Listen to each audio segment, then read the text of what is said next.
in my early 20s, when I started turning wood, I began to notice how I was working the wood. Because it's a mechanical process, working the wood on a lathe. The wood is spinning round and you're holding a tool against the wood as it spins and regulating the cut.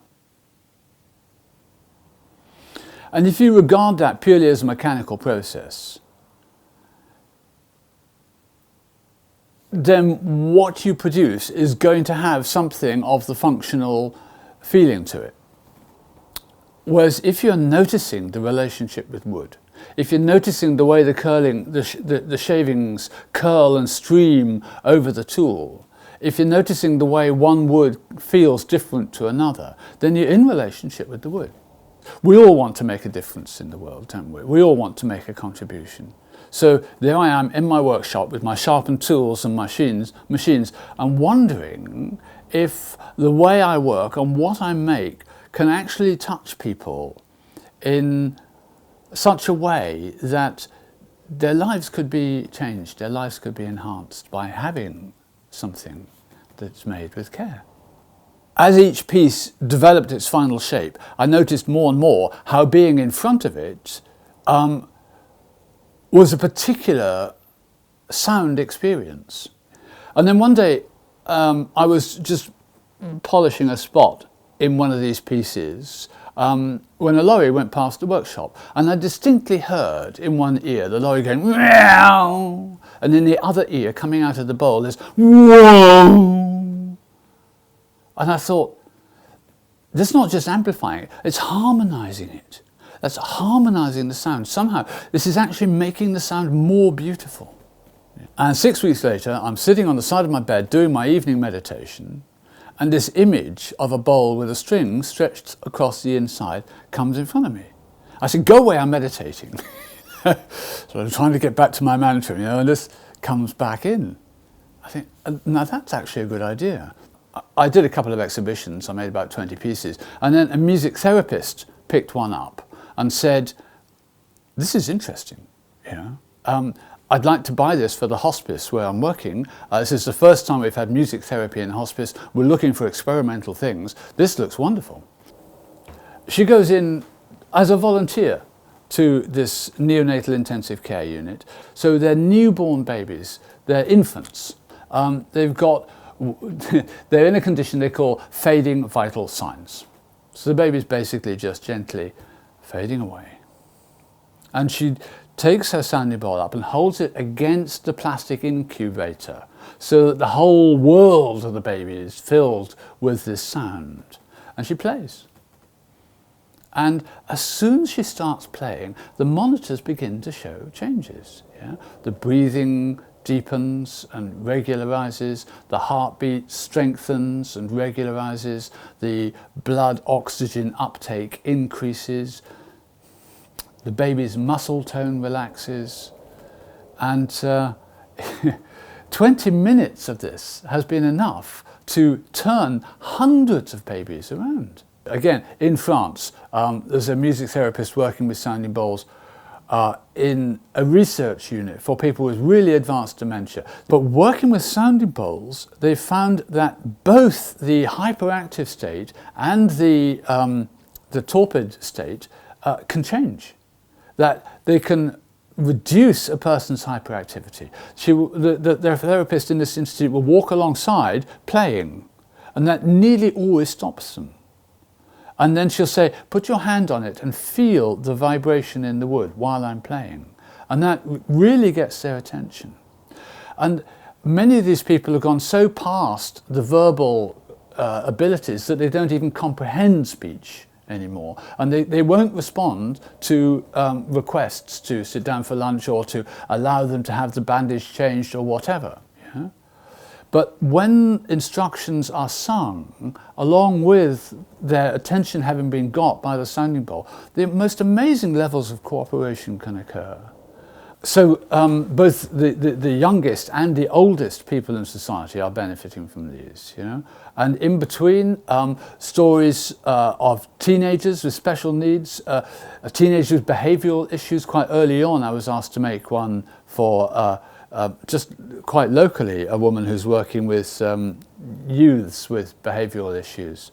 And she said somehow the tenderness of the sounding bowl brings out their willingness to care. You know? They can be rejective of this and rejective of that, but you give them a sounding bowl and they will embrace it. You know? And these disturbed and angry young men can really access deep emotions because of the tenderness of the sound and of the touch of the sounding bowl. There was one of my early customers was working in a trauma clinic in Sweden, and she said these instruments seem to allow people to go into the depths of their struggle without being re-traumatized. You get this particular vroom introduction, then they're settled, and then as it begins to die, this waving happens. Yeah? And it's particularly the strike and the decay which differ from one wood to another. Yeah? You really hear the personality in the way the wood takes up the sound and the way it lets it go.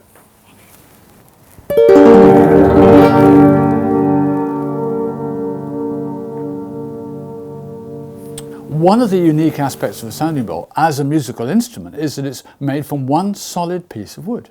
Yeah? Whereas a guitar or whatever is made out of dozens of different pieces of wood, not just from different trees, from different species of trees, you know, and they cut up and dried and then glued back together in fancy patterns. The tree can't speak through that anymore, you know. A little bit of the tree can sound through the sounding board and some of the others, but you take a solid block of wood and you carve it out till it's really thin at the bottom and really strong at the edge, and the tree is still there, and the tree speaks her message through that piece of wood in a way that she can't through other musical instruments. And you can feel that the tree is still there, still able to speak to us through the sounding bowl.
Like it was hours, but also I know that it wasn't that long, mind-wise, but actually it felt like there was no time, which is already relaxing.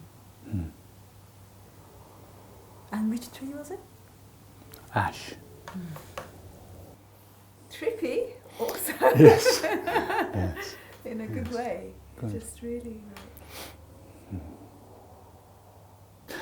And then you get this issue where the different woods respond to the different notes in different ways as well. So if you make it a similar bowl in cherry and in sycamore and in walnut and in yew, you get a distinctly different sound from them. You get people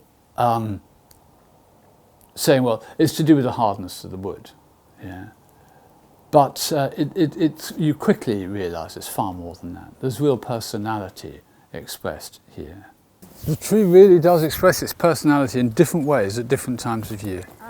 And the structure is one way of seeing it. It's a very lovely way, but it's not the only way. You just feel so much how the birch is really, really swaying in her branches, you know. And the oaks, even though they're younger, look at the way the buds are formed on the end. Yeah, there's much more presence, much more fixedness. Yeah, and the birch is quicker to move and more responsive to the wind. The oak is much more holding itself. And you can see this one's just starting to come into flower. Yeah, here and there, these buds, they're just about to burst open. And there's this whole thing with cherry of this quiet sort of undemanding, unexpressive, just gentle sweetness most of the time. And then once a year they just go, oh, oh, oh, and they're just covered in this brightness, in this beauty.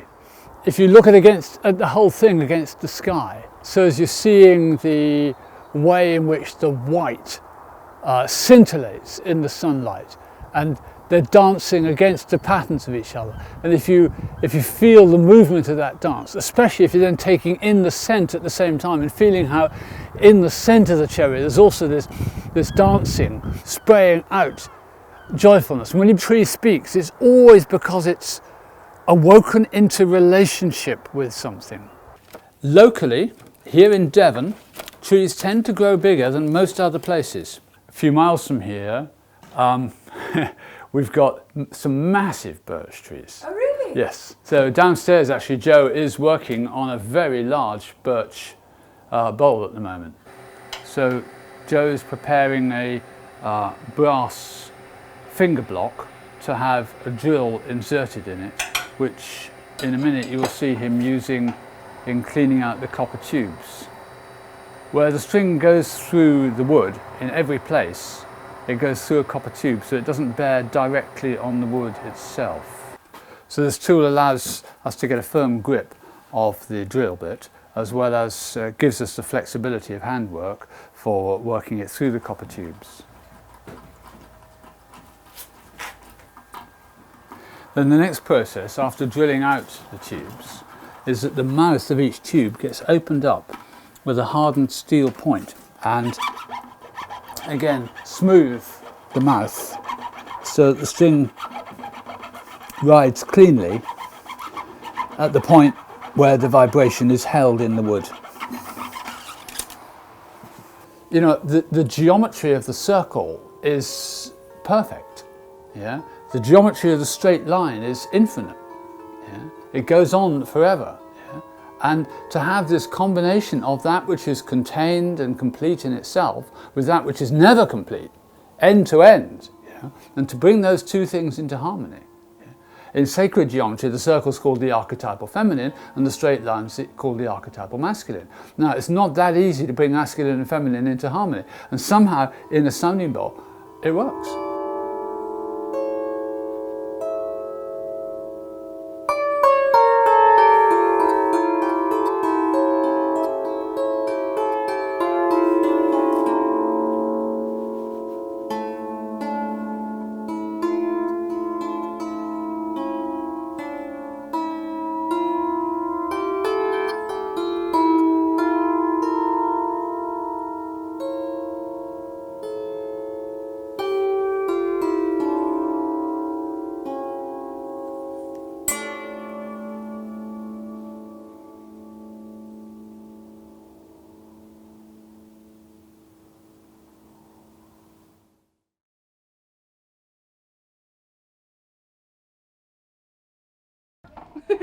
Perfect place to film.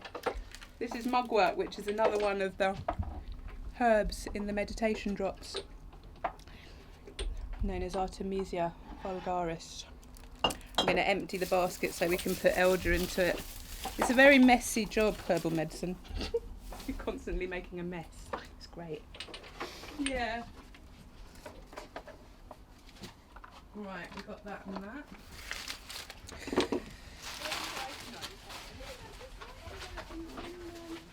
The blackberries. The blackberries are really tasty. You can't walk past them, really. No, Rude. these ones are sour, which I love. They're not quite ready yet, the damsons. They're still a bit hard and sour. They still taste a bit like the sloes.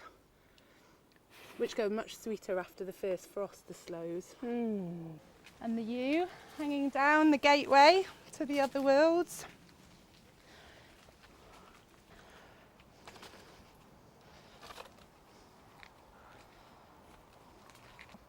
Heather's another one that we work with that's got loads of magical connotations to it. Yeah. So I'm Karen. I'm Fiona. And this is Samantha, as we know her. Samantha bucosa black. Because her Latin name is Sambucus nigra. So she becomes Sam for short.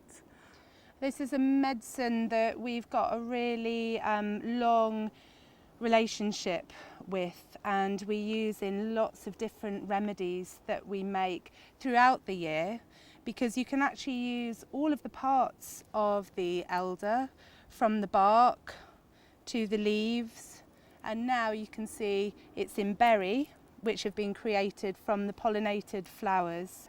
And another thing that we have access to as human beings is the ability to sense and look and really try and understand what a plant is for.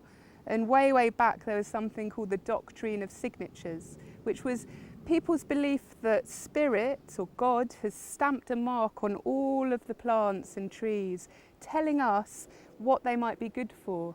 So as a general rule of thumb, things that are red like this are blood nourishing, blood tonics, healing for wounds, has this affinity to the womb area. So the doctrine of signatures actually extends not just to the way a plant looks, but also the way that it can smell, the way that it makes you feel when you're hanging out with it. So we can use all of our senses to get a really good picture of a plant or a tree without even needing to go to books. When we first came to the elder together, we'd crush up the leaves so that you're breaking down the plant cells and warming them up. And then you can get this strong scent coming off the leaves. It has this kind of like pushy feeling to it. So it doesn't naturally make you attracted to it. And that smell pushes insects away. They don't like it. It's an insecticide. So traditionally, elders were planted outside the kitchen door. So the back door of a home was normally where the kitchen is and the kitchen garden. And the elder trees were planted there as a barrier to keep the flies away. And because of this, you know, the knowledge that we'd gained from smelling it and feeling that kind of detracting effect and reading about it, we decided to make a balm. And we called this balm Protection from Bloodsuckers. And it was initially spurred on because of fear of Lyme's disease. So currently in the UK and actually globally, there's a lot of people coming down with an illness that is carried from ticks. And we were working somewhere where there were lots of ticks around, and we thought, okay, what can we do? And the elder had given us that kind of knowledge that we could make the leaves into a balm, apply that, and just feel a lot safer going out and about.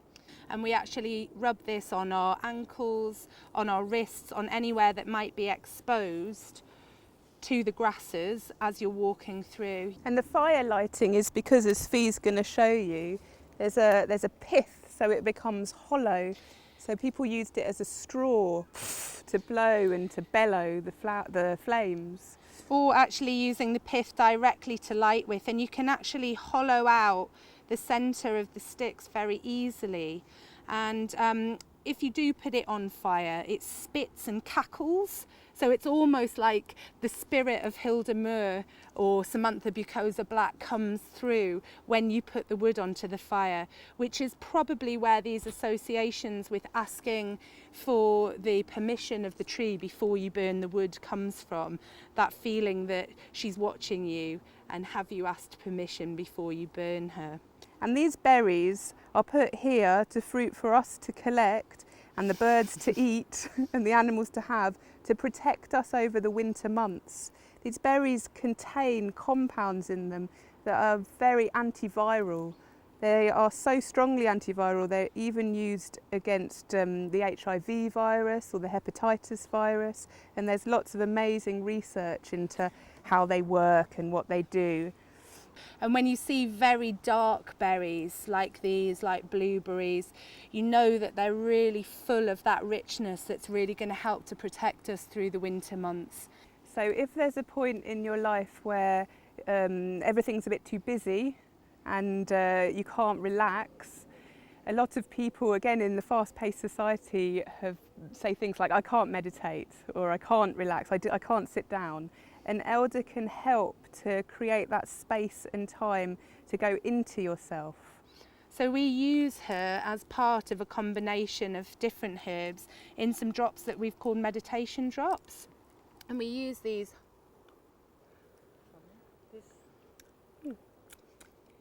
It's getting quite It always gets. and now you're oily here. It's like It's an dribbling down your mouth. aphrodisiac.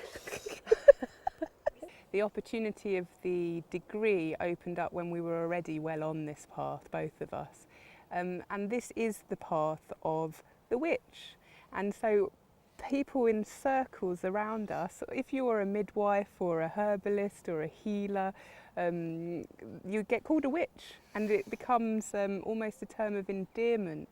And we decided to hold that and embody the wild and wicked witches. So for many years we were known as the wild and wicked witches, and we became those personas. And Actually using theatre and almost like a tongue-in-cheek expression of the witch, so wearing witches' garbs and the black pointy hats, and feeling empowered by that, that people could meet us on that fun, interactive level. We called it witch theatre, although we were actually just playing ourselves, essentially. We've grown now into the Seed Sisters because of the power and potential of this time of year, the fruits, the berries, the seeds, and all that they bring for future growth and generations. So we're embodying a new persona, if you like, which is us in the same, it's still us, but in a new guise, the next bit. so exciting. We teach this Brilliant. apprenticeship, and we have people create their characters and dress as their characters and come and present a year's worth of work as the elder or the apple tree or the yew tree. And it's just incredibly brilliant because every one of them is different and unique and creative, but the messages of the plants just sing through, so you can understand the medicine and the magic of the plant through individuals who've worked in completely different ways, but they're still telling the same stories. And it might be in a slightly different language to, oh, it's demulcent, or it's full of iridoids, or it might be that they create it through a certain aspect of the character that you can then link back to some of those scientific or medical terminology.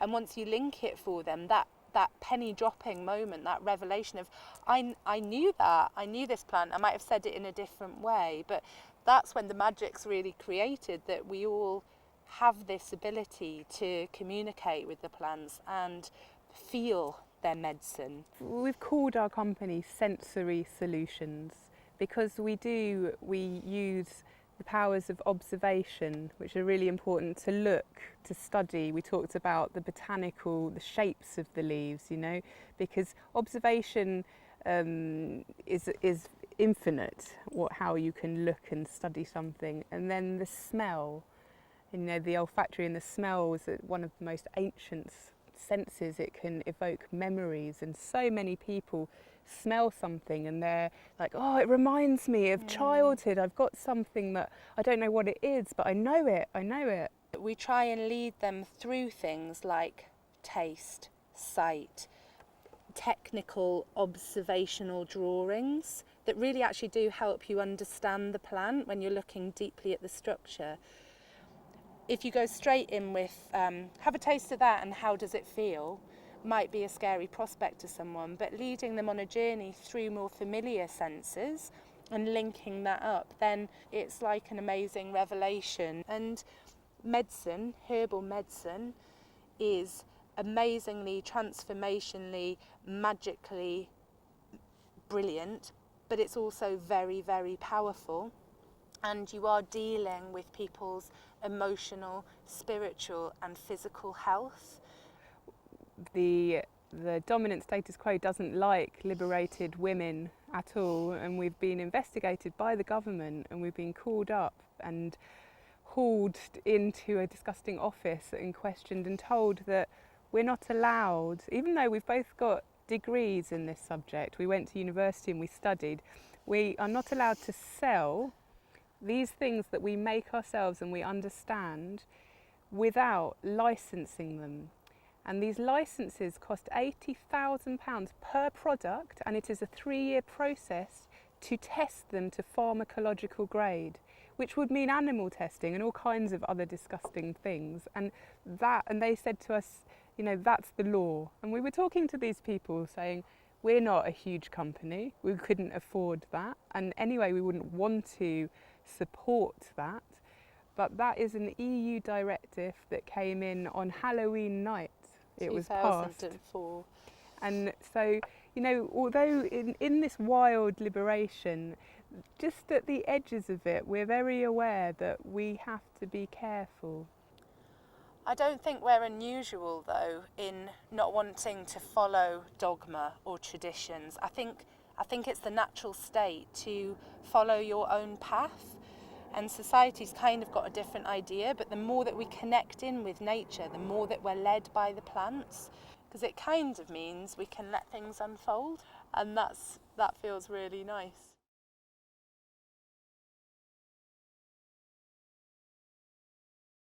My name's Mary Jayne Rust. I'm an art therapist, I'm a feminist psychotherapist, and I'm an eco-psychologist stroke ecotherapist.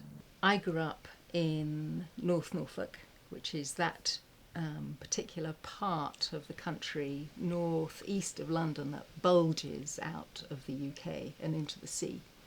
And we live just 10 miles in from the sea. On Sunday we would be taken to church, and on Saturday we would be taken to the beach, and that was my divine nature connection. That's where I got a sense of being a tiny little speck as part of the greater whole. With all of that somehow in mind, and I went to live in Norway. That was a really important experience to me because partly going to live in a foreign land, but also amongst a people who really lived within nature. We would make decisions, we would run our timetable, and we would decide as a school to go off in boats and live on an island for a few days and catch fish and live completely wild. And there were classes on eco-philosophy by a man called Sigmund Kvaløy, who was a colleague of Arne Næss. And I don't know if you've heard of Arne Næss, but he was the founder of a movement called deep ecology, which is very much about a sense that we humans live inside something much larger, and that it's not just about humans conserving nature, but our relationship to the wilderness is vital to our well-being on many different levels. That if all the wilderness out there disappears, what is left in our psyche? Nevertheless, all of this stuff was sort of bubbling underneath, and I'd also come across the work of C.G. Jung in my teens. And he had a huge influence on me. He's one of the few psychotherapists that writes extensively about his relationship with nature. I then, in the early 90s, through various different connections, got invited to go and spend some time in a place called Ladakh, which is on the Tibetan plateau. And there I was spending time with a woman called Helena Norberg Hodge, a Swedish woman who'd gone out there to help them write down their language in the 70s, and then suddenly realised what was happening to this traditional culture that had been completely intact. And now the borders were opening. In the late 70s, tourism was coming in and the culture was changing very rapidly. So she set up an NGO out there to help them think about how to deal with this practically, but also how to deal with this psychologically, because she could see that suddenly they saw themselves, instead of seeing themselves as having so much and living in this extraordinary place, they suddenly saw themselves as second-class citizens, as we see happening all around the world when Western culture enters a new place. People suddenly feel less than. But I suppose the most important thing that happened on that journey was that I really understood climate change. And it sort of went into my body. The glaciers were melting, and I had a palpable sense that the people in Ladakh were going to be some of the first to be adversely affected. They depend on glacial meltwater. They get 2 inches of rain a year, so they just won't be able to carry on living up there with climate change. So I came back and felt a bit like a cat on hot bricks. What was I doing as a psychotherapist in London when this was happening to the planet? I, again, through various connections, I met up with a group of therapists who'd formed an eco-psychology group. This was incredible to me, to meet other therapists who were concerned and weaving together the political, the psychological, the spiritual, and the ecological.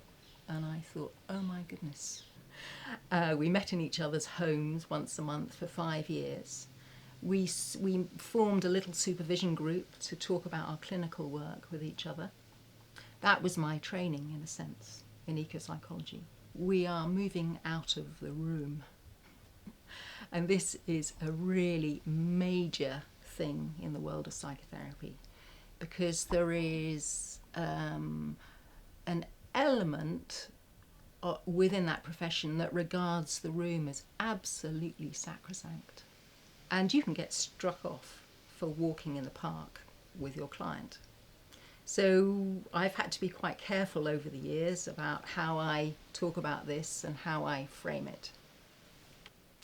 So we meet, there's a path that goes down into the woods just right by where I live, near here.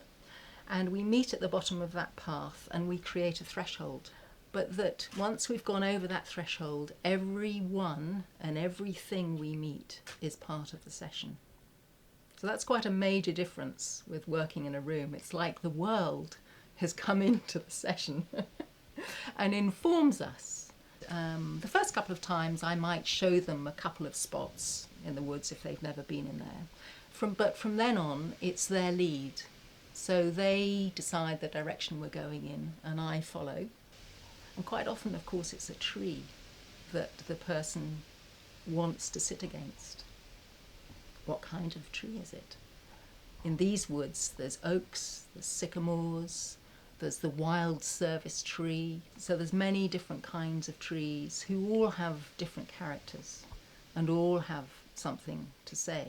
Another example of something that happened with a tree in one of our sessions was with someone who was in deep grief because she lost her mother some months ago, and it was going on as it does. And she just said in the middle of that session, there is no new life. And at that moment, an acorn dropped into her lap. I mean, the tree was speaking to us. What more can you say, really? The tree was saying, yes, there is new life. There is new life. There is always new life. So there's many different magical ways in which the forest and the creatures of the forest may speak to us. I mean, I think that what the culture teaches us about us being superior human beings and that we're on top of this sort of plinth with all these other creatures and the soil is at the bottom, it can make us feel very, very alone. So that working in the woods can have an extraordinary impact on people who are feeling very alone and very depressed. I'm not trying to play down the importance of human relationships here. We need human relationships, but we also really need relationships with the other than human. And that can really have a big benefit for people who are really suffering. It's very profound. So one of the images that comes to my mind, because I haven't just been working with individuals in these woods, I've also been working on the west coast of Scotland, taking groups out to a place called Knoydart. Every single person who comes on these courses, it's quite extraordinary. You know, they have these profound experiences. And we're doing something very, very simple with them. We are just sending them out to be, to sit, to notice. So the words that people often use are, as they're weeping, I just feel like I've come home. I've come home. And I've just heard that phrase so many times. The overwhelming grief for what we have done and what we continue to do, and how powerless people feel to stop it. So in a sense, it's no wonder people don't really want to come alive to it, don't want to face into it, because of course there are many things we can do, but ultimately it's really, really difficult to feel that you're making a difference. So you have to sit with that sense of hopelessness and powerlessness. And that can make you feel very impotent, I think. But for other people who need to feel that they are above and who need to feel better than, it can be an experience of deep humiliation. And I think if you've had those experiences of being humiliated as a child, that can be very powerful and very, very difficult to let go of. It's a radical shift in worldview, what we're talking about. Really radical.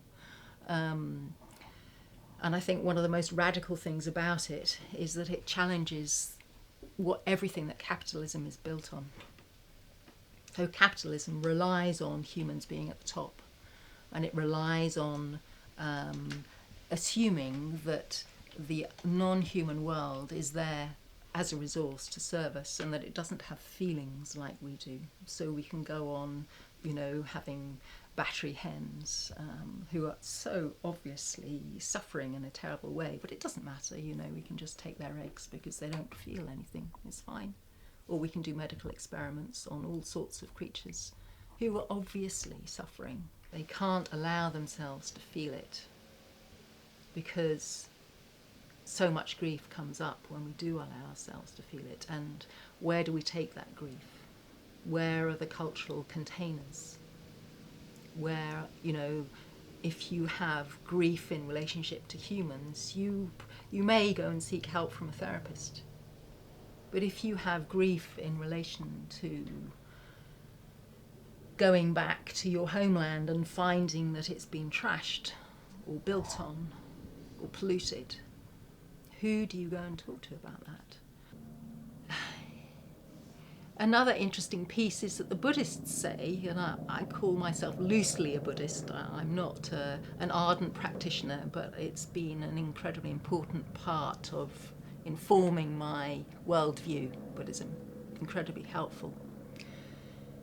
And my Buddhist teacher would always say, hope is not helpful. Because as soon as you hope for something, you have sort of expectations, and then you get disappointed. So the challenge is to somehow find a middle ground where you are holding open the possibility that things can turn around, but not necessarily pinning your hopes on that. And it's a very delicate and sensitive thing to talk about. I suppose I prefer the word faith, that I have faith in the life force of humans and in the life force of all beings around us. And I would love it if we can pull through. I have to say it's not looking good. So if I just rely on the scientists' view of what's happening to the planet, I'd say it looks very dire indeed. But I don't spend my days reading and reading and reading about that. I feel I know enough about that now. So I think I get a huge amount of hope from the work that I do as a therapist and the work that I do with groups. How easy it is to scratch the surface and find this life force and this willingness and absolute yearning to reconnect to the land, to reconnect to animals, to reconnect to plants, I mean, people are just overjoyed when they have those sorts of experiences that confirm that that connection is there. So I think that's where my hope lies, and I am seeing more and more and more people popping up and doing that, and organisations and grassroots movements. It's like a time of spring with those movements, that they're all kind of popping their heads above the soil all at the same time. All around the world there is this new way of seeing. And that is set against the terrible things that are happening in the world, and the wars and the terrible environmental things and the terrible social things that are happening, that appear to be getting worse and worse, to the point where it's simply unbearable to watch the news of endless refugees coming over and losing their families and drowning, and the bombing of Syria and in Africa too, and all, you know, it's so incredibly painful, but that there is something else happening at the same time. So it seems to me an extraordinary spiritual practice to hold both of these things at the same time.